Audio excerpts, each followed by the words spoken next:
Hello, and welcome to the 4-4 SHU podcast. My name is Luke. I am joined in the studio today by Andy and Reese. So I think an obvious place to start is this is our first podcast, so you're witnessing a bit of history right now. And just to explain the name quickly, it's a bit of a pun on 442, and SHU is Sheffield Hallam University, which is where we are all media-related students. Media related. You just said media, didn't you? Yeah, Luke's not a media student. Yeah, no. But yeah. So we're going to have weekly episodes giving you insight into what's happening in the football world. Obviously, at the minute, the World Cup is the big talking point. But this week, we're not going to focus on it at all. How edgy. So Quirky. I think we should all introduce ourselves a bit. So, Luke, if you want to start first. Okay. My name is Luke. I am 20 years old. I'm from Manchester, and I support Manchester City. Okay, well, it's lovely to meet you, Luke. My name is Andy. I'm 22, also from Manchester, and I support Chelsea. All right, my name's Reese. I'm from Nottingham. I'm 21, and I support the mighty Nottingham Forest. Well, now that we all know each other a little bit better, I feel like we can start with some questions. For you, Luke, excluding the obvious Aguero Manchester City moment, what would you say your favourite moment supporting Manchester City has been? Probably in 2011, when my dad took me to Wembley for my first time at Wembley. It might have even been his first time at the new Wembley for the FA Cup semi-final against Man United.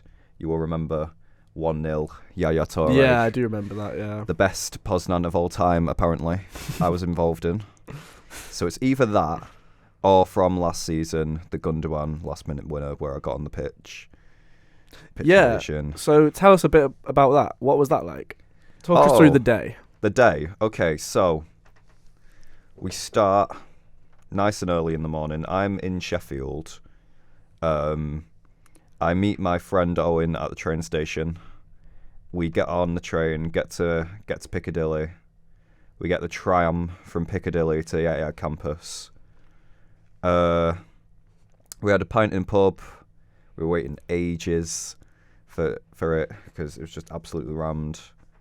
Then we went to the bus welcoming ceremony, which I've never been to one before. Sounds a bit scouse, that lad. It does sound a bit scouse, but it was last day of season. And I don't know. We'd been to the pub instead of, Yeah, just standing there the whole time. standing And did you there, give like, the with us. Villa bus abuse, or was it just the Manchester We didn't City see bus? the Villa bus goes a separate way. It goes under, it's a bit more, discreet. Hidden. Yeah, it's a bit hidden. Yeah. But no, we just saw the home bus, and there was lots of flares, lots of just flare ash getting in my hair. Oh, I was disgusting. I stank. I started choking, fucking coughing up, because it's just terrible. But do you know what? Wouldn't change it for the world. It was a great atmosphere. And then... What, was it a great atmosphere at 2-0 down? Or whatever it was? No, it was not... Well, do you know what? It wasn't bad. I've seen it worse. Oh, okay, fair enough.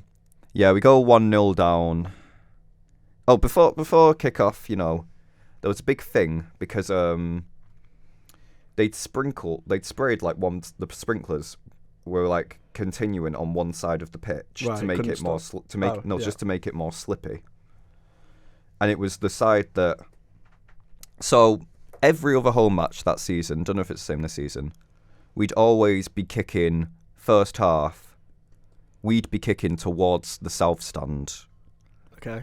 For this match, however, I all play a setup like that, and then last minute, everyone just swapped so that Man City were kicking towards the family stand and Villa were kicking towards the south stand, which was very weird, and everyone was a bit like, wait, what's going on? But it also meant all of our attackers were slipping. Yeah. That was the plan, so that all the Villa attacking would slip because we'd sprinkled it and it was really wet. And it backfired. And it, for some reason, they changed ends. So that wasn't great. That's why that De Bruyne chance at still 0-0, and everyone thought he was going to score, and then he just goes for a better use of turn, arse over tit. Yeah. But no, 1-0 down. Great Villa limbs, I have to admit. Charlie will Yeah, love that if he was here. I do remember those limbs. Matty Cash, ex-Forest, scoring the first goal. Yeah. Sorry, just had to get that in there. It's okay. Yeah, and then half-time, everyone was still pretty confident. I think Liverpool were losing at that point or drawing. But everyone was still very confident. Yeah, I that think we they could were do it. drawing. Yeah, I think they were drawing 1-1 or something like that. But then we get out 2-0. Ugh. Coutinho. Yeah, it was not fun. And you just see Robin Olsen giving it large in his Villa debut. Oh, Robin Olsen, by the way, if you are listening, you were the biggest time waster I've ever seen at the Etihad. You were absolutely dreadful that day. You were awful. You were a pain to watch. Oh, that Villa side. Oh, my God. Oh. Well, if you are listening, we appreciate the listen, mate. So Yeah. Yeah, please keep don't, following the podcast. Yeah, please don't take that personally. What else? Yeah, 2-0 down. I sat down. I sat down in the safe standing at this point. Big confession. Oh, so Big- Man City have a safe standing section, and Yeah, you the stand whole, up the whole like, time. The Yeah, whole south. Well, you can sit down, but most people you just do yeah, stand, okay, I yeah. didn't realise that. It wasn't fun. And then, 2-1 Gundogan. Really, Yeah, what got- are you it thinking at that moment? I'm like, oh, could we do it? I was looking at the clock. I was like, oh, could What minute Yeah, did he what was score that? it? It'd been like 70th or something. Yeah, it was late. It was very late. It was about 68th, 70th, Oh my something like God. that. Yeah, it wasn't like great, but I was there was a feeling in the air. Yeah. Yeah, I think You Manchester could do City it. have that about them as a club as well. I was sat at home watching that game, and as soon as it went 2-1, I was like, oh, this is typical City. Yeah. It's going to happen Yeah. again. I would have been surprised if he didn't. City with momentum. They're Yeah. the most dangerous team on the planet. Like, Yeah. It's only going one way. And they like to do it the hard way, don't they? So Oh, they yeah. do. Oh, Yes. yeah. They like to, give people a false sense of security. Oh, we could bottle it, but the next 10 minutes, Jesus Christ. Okay, so then 3 goals in 5 minutes. You know the limbs. You saw the limbs. I was involved in the limbs. Big Poznan. Big chant. Are you watching? Are you watching? Are you watching Merseyside? No. Does anyone remember when City went ahead and at Anfield, they someone said that Villa had scored, Oh yeah. and the whole of Anfield started celebrating. Oh, I remember, yeah. Yeah, how Wolves people fans, still Wolves fans started. Wolves fans, yeah. Yeah, how people still get caught out by that is crazy to It's me. mental, but it's so easy for it. One person just has to Yeah, shout it, and but that just made it so much Why more is there sweeter. one person there that's trolling like that though? Like, Oh, I rate it. I rate it. But was it a Liverpool fan? It was a No, Wolves it fan. was a Oh, Wolves. Wolves, It won't be a okay. Liverpool fan. No, That's what. that would be if it was a Liverpool fan. Jesus, you have got balls. But and also, you're not a real fan if you're doing You that. hate your No. club. Yeah. Mm-hmm. And so, what was it like actually going onto the pitch then? That must have been nuts. So at the 3-2, the Gundogan last minute goal, one fan, Yadar, he was like bald, 40, bit fat. Not that He we came- discriminate. Yeah, but he from the south stand jumped on behind the goal, but the stewards did get him and pull him off. But I saw his facial expression. He was so happy. He was just like, yeah, whilst getting dragged off. At which point, again going back to Robin Olsen, someone chucked a flare onto the pitch, and he was the nearest player, and he just didn't even try and move it. He pretended like it wasn't there. He had to wait for a steward to come on and grab it Yeah. instead of being a decent human being and just getting rid of it himself. Oh, You don't it like was Robin awful. Olsen, do you? No, Luke? he was. I'm getting a feeling. Before that match, I didn't have an opinion. I knew he was ex-Everton, and that's about it. Yeah. And absolutely awful, man. Did he play for Sheffield United as well? Yeah, he did, and then he Yeah. flopped, Did. and now he's at Villa. Well, he just left. No, Didn't he? no, sorry. He went from Sheffield United to Villa on loan from Roma. See, look at this. Okay. I've done my Wikipedia research, all right. And I think he's now at Villa permanently. Oh, as their second choice. Yeah, their second choice on the bench, Luke. How does that make you feel? Well, he was on the bench that whole. That was his Villa debut. Yeah, that yeah, match. Yeah, that was Yeah. weird. And I can't lie, I didn't think we'd have a Robert Olsen special in our first I know, episode. I know. But you should feel very honoured. Yeah. And probably for legal reasons, we should probably say that you didn't actually go onto the pitch. I don't know if you could. Yeah, this is all I made may up. or may Yeah, there is maybe. not there is Grey area, there grey is areas. Yeah. there is not photographic evidence of it apart from the fact that there very clearly is. It's his Twitter profile picture, I'm pretty Yes. sure. It's Photoshop, don't worry. Yeah. Find me if you want FA or the Premier League or whoever. But, you know. Yeah. Well, that was very good insight, Luke. So Yeah. thank you for that. Oh, can I just add my No. favourite part? So, I'll talk about getting on the pitch. That may or may not have happened. Yeah. So, from a friend, what happened to a friend of mine? So, my friend who I mentioned previously, Owen, he had a flag, right? A very cool Man City flag that you may see. It's very prominent in the pictures of the pitch invasion. You can see it very clearly. It is sometimes because it was the only flag really on the pitch at the point. It is quite the centerpiece of a lot of the photos. Nice. I know that Sky News put him in a thumbnail with his flag. It's since been changed, but for a long time it was that. And what did the flag say? Oh, what does it say? I swear, Oh, sorry. I thought that was part of the story. not really, but I'll try and find it now. We need to get the picture into our minds. Yeah. Something to do with Oasis, or It does say the thing we see, the things they'll never see, which Yeah. is an Oasis lyric, and it's one of your favourite lyrics, isn't it, Andy? yeah. Well, Chelsea fans have that as well. Mm-hmm. I didn't know Got it was an that. Oasis lyric. Am I uncultured? Yeah, it's You pretty are. Yeah, uncultured. okay. Yeah, that's a Yeah. big lyric. But Yeah. Big lyric. So, huge. but basically, right. Massive. So he had this thing, and I was like, "Oh mate, like, can you take a picture of me, and can I be holding your flag for this picture?" And he was like, "Yeah, of course." So he hands me the flag.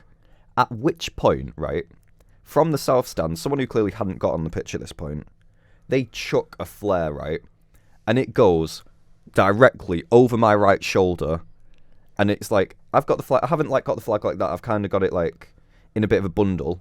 Yeah. And it lands in the flag bundle. By the way, this flare, I was so lucky. It could have hit me like slap bang on the Yeah, back that of could the have head. done some damage. It could have, it could have ended terribly. So thank you for whoever that was. And this was one of your own fans, Luke. I know, yeah, Some real people. yeah, I know. I think they maybe wanted it to be like, you know, like Salah at the Etihad when he's got there's that famous picture of him and he's got the blue flare behind him. Yeah, they wanted you to recreate They wanted that, probably. to recreate that, but it'd be me. It's just what I'm going for. I'm Well, sure yeah, they that- didn't mean. Yeah. But there were some stewards, right? And the flare is in this big pile of thing, and I'm like trying to get it out. And I'm like, oh my God. And they're not bothered, like, that we're on the pit. They're just trying to, like, stop. They're only bothered about the flare. Yeah, well, there Because were way obviously- too many people on the pitch at that Yeah, point to and the care flares, about. yeah, they can be dangerous. Yeah. And basically, you'll see from this picture, it kind of like, it stains the flag. So there's now, like, blue bits on it that weren't there previously. Oh, okay, nice. And yeah, I got a picture with that, and I've got this not me, and there's the self stand behind this person, and it's such a cool picture because it says like please leave the pitch immediately on the little electronic board, Yeah, that's Oh cool. my god. and it's very cool. It is cool. Because Yeah. how many people would you say got onto the pitch? Like, Oh, basically the whole bottom tier. so what, like if 5,000? 5,000, maybe even. I'd say more than that. maybe like based 10. on the pictures I've seen, yeah. It was the whole pitch was flooded. Oh, but yeah, very good day. Very good day. Okay, nice. And now we'll move on to a bit of Forest chat, I guess. Yeah. Wow. So, You've Reece- set a high standard, Luke. Yeah, that was a You've really set a long very story. high I'm standard. sorry right? if it was too long, but I do ramble a bit. so Reece, how about yourself? Excluding the obvious playoff final from... That was actually a shit game, for like a neutral. Oh, and like obviously the there were result. two penalties. Yeah. John Moss, on the back of my legend shirt. for It Forest, was, mate, I cannot speak highly enough of my favourite referee ever. You'll go. So, okay, well, excluding that, which obviously wasn't even a good game, what would you say your favourite Forest game The is? thing is, 90% of my time supporting Forest has been all-out misery. So the best memories I can think of are quite recent. Yeah. It's Um, okay. Then again, Luke yours was literally like Yeah, last it season, was so May. It's not like Yeah. we're going too far back. I was talking 10 years ago about the old one, though.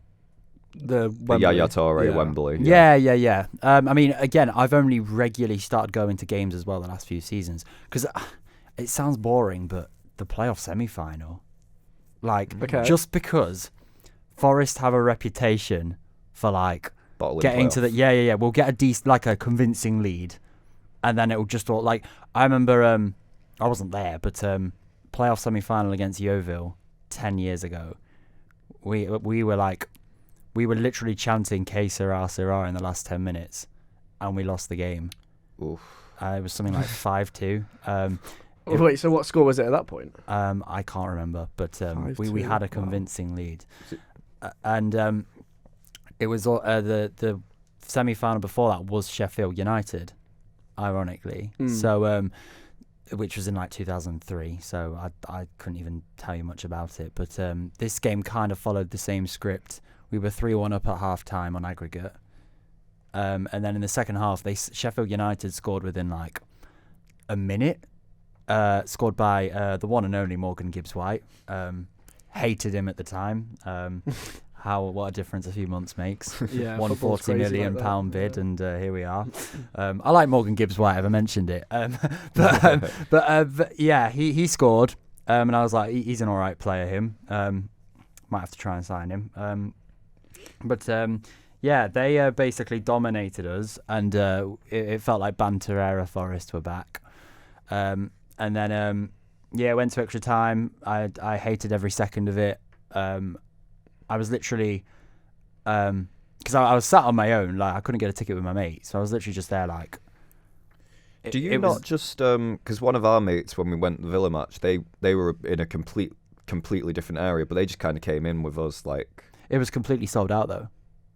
Yeah, City was sold out. Wait, kind were they in a different stand though? I think they might have been, you know. So what? They just jibbed in allegedly. Yeah, allegedly, maybe, possibly. Allegedly, maybe. Well, it's not you anyway, so it doesn't matter. It's not me. It's an anonymous person. Yeah. Who shall not be named. Maybe. I don't know, maybe because it was safe standing, maybe it didn't really matter. Yeah, this was a bit different. Yeah, it was one of them where it was such a big game that we just got wherever we could go. Yeah, that's fair. Okay. But so you watched it on your own though? Yeah. Well, I'd had pints before the game because the thing is, I came from. That doesn't mean people are paying. No. What I meant was like, it eased the. Because I hate sitting on my own. Yeah, I've never went to a football match on my own. But it's just some of my mates have, but yeah, I couldn't do it. Yeah. No, basically, I'd come straight from Sheffield. Like, I'd got to Notts about an hour before kickoff. Yeah. So I downed 2 pints really quickly. Nice. Eased the nerves a bit. Brennan Johnson scored in the first half. And it was like his 4th straight game scorer, and he picked up his form at the perfect time. And I went into half time thinking, okay, we're going to Wembley because I'm just a naive. Because I've seen Forest like a few seasons ago, we bottled a 6-goal difference swing on the last day of the season, and the false optimism was still there. But it went to extra time, went to penalties, and Brice Samba decided he was Lev Yashin that day. Saved 2 penalties. The last one was from Morgan Gibbs-White. You might have heard of him.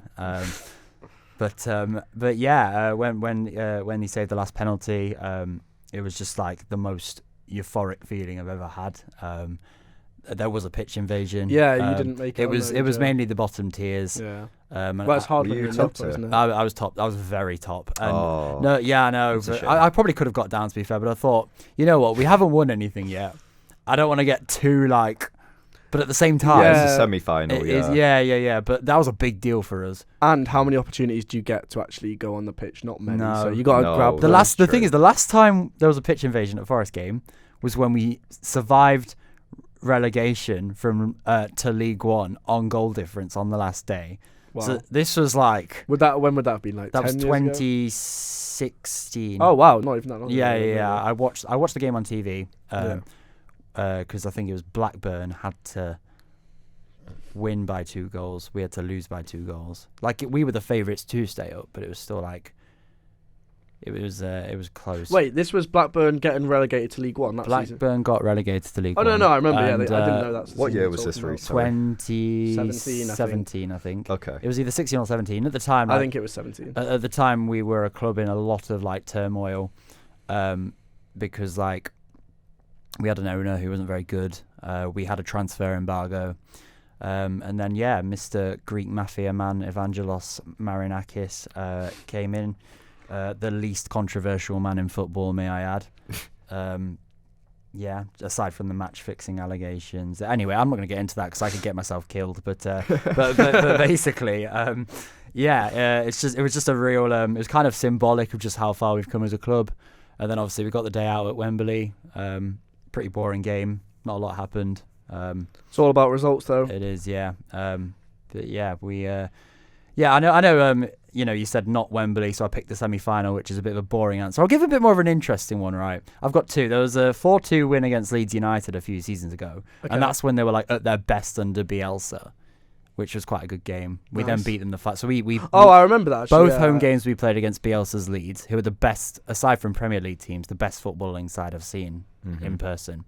And we beat them both times. Second time was not long before lockdown. It put us in contention for automatic promotion, and then we spectacularly fucked it. But I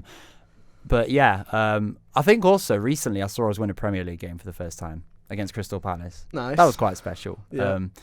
Just your standard 1-0 win, but I'm surprised you've not mentioned you beat Arsenal in the FA Cup a few times when you were a Championship club. It's just because I wasn't there. Yeah, I'm thinking of games I've seen in person. Yeah, no, I agree. It makes it better. But yes, very special beating Arsenal. What Arsenal about are a bitch when it comes to the FA FA Cup. What about the FA Cup run last year? Did you go to the game against Leicester? I actually didn't. Again, I watched it on TV. I remember we scored the first goal. I thought, okay, 1-0 up cool. The second one, Charlie, he's quite a famous guy that will come on the podcast soon. But Charlie texted me saying, "What a goal!" when my stream was behind, and I was like, "You dickhead!" But it's all forgiven, Charlie. I'd say like it doesn't sound like it's forgiven. For it, but it is. Trust me. Being a Forest fan has only become fun the last few seasons. So yeah. I feel like we've been rewarded for our suffering. Nice. That's all there is to say, really. Up the Reds. I'm going to throw the question to you now, Andy. I was going to do the same. Yeah. Well, I'm going to take your Andy, question. We're going to take the Champions League wins out. Yeah, well, I'm going to take the question and I'm going to flip it. I'm thinking more negative moments rather than... I've got so many up my sleeve. Were you going to say the 6-0 Man City? No.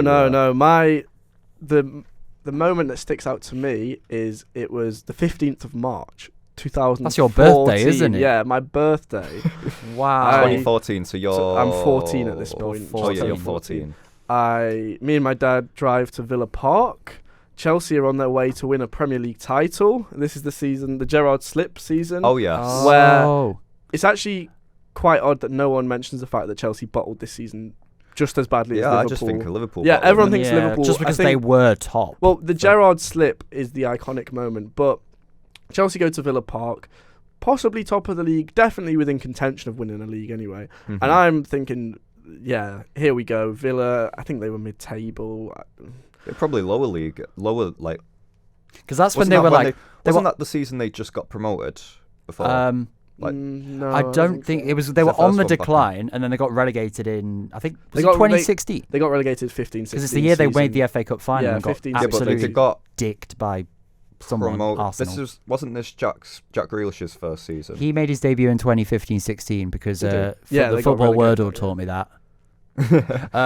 Shout out to Football Wordle. Football, literally the highlight of my fucked sleeping pattern. But Grealish was later on. But so right, sorry about that. I don't even remember who scored for Villa, but I remember that Matic had a disallowed goal. Ramirez got sent off. Mourinho got sent off. Got sent off. It was at that point where I was like, okay, that's the league title gone. I cried. I remember crying. Probably 14 years old. Yeah, crying 14 at years. Yeah. But that's probably the last time I cried at football, to be fair. But yeah, that just always. I remember it was my birthday as well. Like that's. I've wasted really cool. time getting to Birmingham for nothing. The way you said Birmingham. Yeah. Of all the Birmingham of all places. Well, no, if you're from Birmingham, we love you. But I like Birmingham. It's a nice I've never city. been. It's Well, apart a from nice football. City, yeah. I've never been Birmingham. Can't lie. So you're not missing. How about you, Reece? What would you say? My biggest heartbreak. Yeah, heartbreak. Easy. So we went into basically 2019-20. we had our best promotion push in years. I remember. Yep. Sabri Lamucci. It's weird. We sacked Martin O'Neill like a week before the season started. What a legend. Yeah, he did. He was on our Champions League winning team. Does he? Yeah. Well, we sacked Andy's dad like a week before the season started, and then half an hour later announced we had a new manager. Sabri Lamucci. No one had really heard of him. He was in the France national team once. Okay. There's some trivia. We played the shittest football you've ever seen in your life. It was hideous to watch, but we got results. That's all that matters. Yeah. So we were in and around the playoffs for most of the season. We got into the top 6 on Boxing Day. We were in the top 6 until the last day of the season. Again, we were playing Stoke. It was in lockdown, and we had to lose. We had to lose by 3 goals. What happened there? Wait, sorry. Give yourself a moment. Reece, sorry. Yeah, Sorry. Carry on. No, it's fine. So basically, we had to lose by 3 goals, and Swansea had to win by 3 goals. So you're probably thinking, they're definitely like it's all, but no chance. That's why I'm nervous about England qualifying because I'm just getting flashbacks. But so basically, it was like I think we were 1-0 down at half time. We were like, okay, cool. Swansea game was like 0-0 or something. We were like, okay, we're safe. And then in the last 20 minutes, our defence decided they were just not very good at football. We went full Make-A-Wish Kids FC, and it's quite traumatic thinking about it. We lost 4-1. Swansea won 4-1, and we were out of the playoffs. And it is, in my opinion, the greatest bottle job in the history of football because. Yeah, but that was a banter era Nottingham Forest in a nutshell. Yeah. Nice. Well, it makes the moment sweeter now. Actual that's the thing. Club. I'm glad we didn't get promoted in lockdown because I wanted to be there in person to see it. That's you know what I mean? Definitely. So that's kind of silver light. I didn't think it at the time because you know what you were saying about crying at 14. Yeah. I was 18. I know. No shame. I was drunk as well. I hope you weren't drunk at 14. No, I wasn't. No. You menace. And. Yeah, okay, fair enough. Well, what about you, Luke? As a Manchester City fan, do you have any bad moments? Yeah, I feel like it's just... Lots of them are, I know. Champions League quarterfinals. What about finals? Do you know what? You know how you said about crying at football? Yeah. I've just remembered just then, I did cry. Oh, and I was getting stick at 14 for doing it. We're all getting exposed now. I forgot I did that. Wait, which game was this? The Champions League final against Chelsea. Oh, yeah. I wasn't there. I wasn't in Porto. I don't know if it counts. Do I have to have been there? No. No, it's just what sticks out in your mind. Yeah. Okay, well, that's probably a pretty low. That's probably the lowest point. The day that Pep decided that defensive mids aren't a thing. Yeah, and he started Sterling, who wasn't on form. He just hadn't played. Probably doesn't help that you were big favourites for that final as well. We must have. Yeah, I felt like we don't. No offense, Andy, but I felt like we'd already won it. Well, there you go, Luke. That's why it makes it sweeter that you didn't. You can't think like that. I'm sure the semi-final last year. has got to be there. The semi-final last year. Just a shout out to the people of Sheffield. I didn't realise there were so many Real Madrid fans in the nursery tab. Yeah. I've never seen limbs like it. Of course there is. Hala Madrid, mate. Yeah, Hala Madrid. I've never seen anything like it, We should probably tell that story. So we were all in the Nursery Tavern, which is probably the best pub in Sheffield. If you want to sponsor us, then, feel free. Hello. And how did the game go? Manchester City went 1-0 up in like the 80th minute. De Bruyne. We had the first 4-3 The first leg was 4-3. Oh yeah. So it was 4-3 on aggregate. Yeah. You went 1-0. And then De Bruyne goes 1-0 up in like the 80th minute, I think. Oh, it was late, wasn't it? Yeah. I remember you saying like, booking our tickets to Paris as we speak. Yeah. That's a good look for you. Yeah. You poor thing. Yeah. My pal was thinking about it. I think he'd booked a Airbnb in Paris or something. Oh my! Never do that until the full time. Yeah, and he had to sell it. That is brave. So, yeah, I can't really. The day's a bit of a blur, to be honest. But I was pretty gassed. And then I remember Rodrigo was warming up to get ready, and I go, oh no, and you lot were all like, what? Why are you bothered? He's shit. Like, he's not going to do anything. I think who came off? Vinny Jr. for him or something like that. Oh, it was Vinny Jr. Yeah. And everyone on our table was, oh, what a downgrade. You have nothing to worry about. But then obviously, he scores 90th minute. And then, it wasn't De Bruyne who scored, by the way. It was Mahrez. Right. Oh, yeah. Yeah. I'm trying to remember the goal. So, yeah, he scores. And then he scores again to make Which it 2-1. at 1-1, Charlie said, I reckon Rodrigo's going to score in the 91st minute. Yeah. Yeah. He did. Not Rodrigo. He said Real Madrid are going to score. Yeah, he said Real Madrid are going to score. Because this is the thing, right? You'll know this when you meet Charlie, when he comes on the podcast next week. Every match he says some ridiculous random take that's never going to happen. And once in a blue moon, it does. And he goes, oh, I told you. And he gets really excited by it. Yeah, well, a broken clock's right twice a day. Exactly. So. It's exactly that. And then obviously give away some daft penalty and we're out. Brutal. And, yeah, Panenka penalty as well.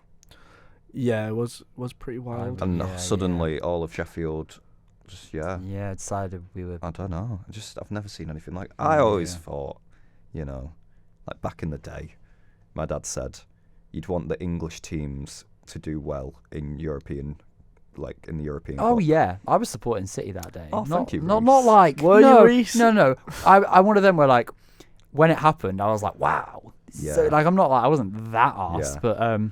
Because it used to be, I think my dad always said, like, back in, like, 80s, he was always like, I'd prefer a Liverpool or a Nottingham Forest to do well rather than a Marseille or a Ajax or something like that. Absolutely. Yeah. Well, we should discuss that as a concept because Yeah. that is wild to me. Really? Well, yeah, I feel like... See, I know Luke's just said it, but, like as a Big Six fan, you have more rivalries. Yeah, but to someone like us who are pretty irrelevant when it comes to European competitions, Yeah, you don't have any. I don't have any agendas. But then you are saying it was your dad, and that was when Man City. That was when Man City weren't. At the Yeah, top six. no, there you go. It was the That's top four, and that was it. Wait, so Well, what's your stance, Luke? Yeah, that's what I was Do you gonna ask support English teams in Europe? Not right. Let's give you some teams. So Chelsea semi-final against Real Madrid. Who do you want to win?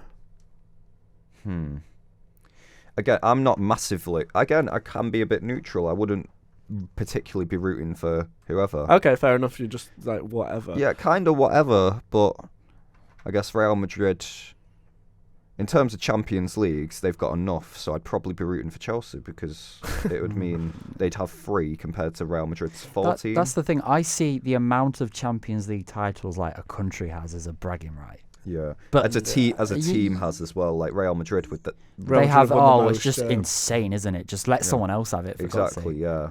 So I'd probably be rooting for someone else. Okay, but then replace Chelsea with Manchester United or Liverpool. Yeah. If it's okay, rival. yeah. Okay, well, obviously Manchester United and Liverpool, two big main rivals. So I wouldn't want either of them to do well. I would be particularly happy if both of them liquidated. There we go. Yeah. So I can't. So with obvious exceptions, like I'm sure, if Derby had some mental run and got to the Champions League, you wouldn't be rooting for them. I absolutely would not root for Derby in Europe. They would be the exception for me. Yes. So I do get what you're saying. Yeah. So if it's that, okay. If it's an outside, say someone like. I don't know. Well, like when Wolves had some European run, didn't they? Like everyone thought they were going to get Europe. Yeah. If they ended up getting Europe, then I'd want them. Well, like underdog English teams. I would like better. to do. Yes. Well, I mean, Wolves did. They played in the Europa League, didn't they? They got quite far, quarterfinals, I think. Yeah. Got knocked out by Olympiacos. There's your great knowledge. I just have these random like. Well, it's also Forest based. Yeah. So I do keep an eye on them. Or it's like if you remember. Oh, cut out for a minute there. Okay, if you remember, the year Liverpool won it, 1920. Yeah. Pre-COVID, Sheffield United were doing really well. They were like en route for Champions League. Yeah, they were en route for Champions League. Yeah.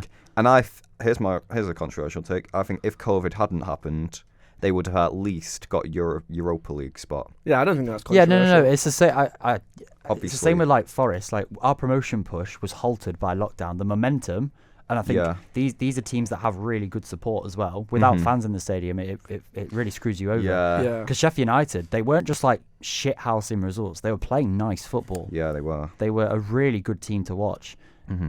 But going back to my point, if they'd have got Champions League spot, then I would be rooting for Sheffield I think United. they are different though, because they're underdogs and because their ground is right next to where we live. There's no rivalry there. Because like for me, it's just a jealousy thing. I don't want to see English teams doing well. I don't want to see my friends happy. Like when it comes to Real Madrid, I don't know anyone that supports Real Madrid, and them winning doesn't mean anything for me. It's just, however, Real Madrid do have one of the most entitled, horrible fan bases.